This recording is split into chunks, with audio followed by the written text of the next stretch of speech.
ברוך אתה אדוני אלוהינו מלך העולם שהכל נהיה בדברו. Bereshit is the first word in the Torah. It means in the beginning. This is how the Torah starts. The Torah tells us how the world was created in 6 days, and on the 7th day God rested. And many say that the world was created really in 7 days, 6 days of work and 1 day of rest, so that the day of rest is an integral part of the creation of the world. Rashi says, our greatest commentator, why does the Torah start with Bereshit? Well, where else should the Torah start if not from the very beginning? Well, apparently that would be all right if the Torah were a book of history, a book of astronomy. You want to know how the universe started, but the Torah is something altogether different. The Torah is a book of morals, of ethics. It has narrative that has a certain meaning for those who read it. You have to follow the example of the patriarchs, of the greatest heroes in the Bible, follow in their footsteps. So why does the Torah start from the beginning? Well, even though the question was put that way, it doesn't seem to be a bad way to start something, to start from the beginning. Rashi says the reason for starting in Bereshit is because it shows that God is the creator of the universe. Therefore, he is the owner, really, of the world. And he could give to any people he wanted a certain part of this world. And he decided to give the promised land to the Jewish people. Be that as it may, when you read Bereshit, it is awesome. It is beautiful how everything was created. How old is the world? In the Jewish calendar, we're in the year 5773. Does that mean that the world is those many years of age? There are some people that dispute it.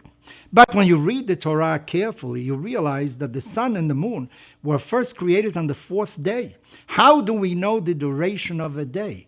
Because of the time it takes the earth to spin once around its axis. How do you know it's spinning?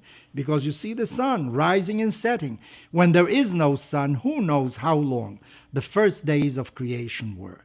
Be that as it may, I think that the figure of almost 6,000 years basically reflects the age of civilization as we know it.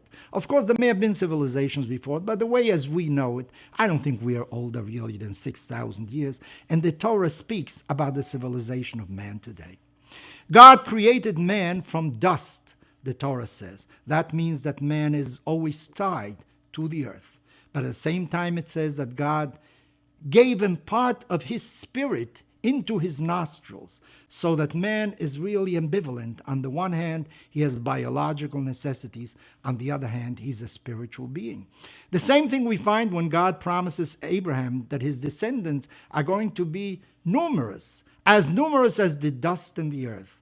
But at another time, he tells him, as numerous as the stars in heaven, so that the children of Abraham, on the one hand, are close to dust.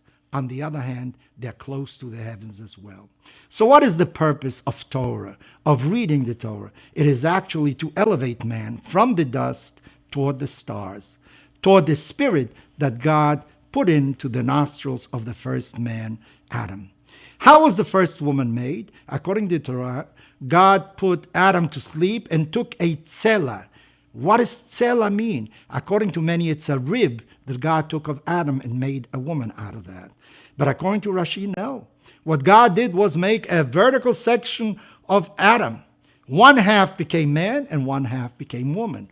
Adam apparently had both sexes in him in the beginning when he was created. What does that teach us?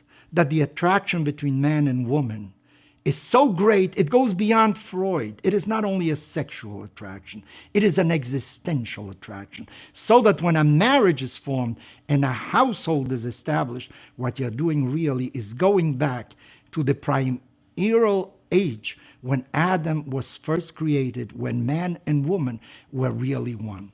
We read the Torah all the time, annually. And we go back always to Bereshit, because Bereshit has so many secrets in it. Not only the creation of the world, it tells us that the last thing to be created was man, as if to say that man is the pinnacle of creation. So we have tremendous responsibility for everything that was created, for nature that was created, and at the same time remember that we are the greatest creation of God in this earth. But as great as we are this size when compared to the Almighty.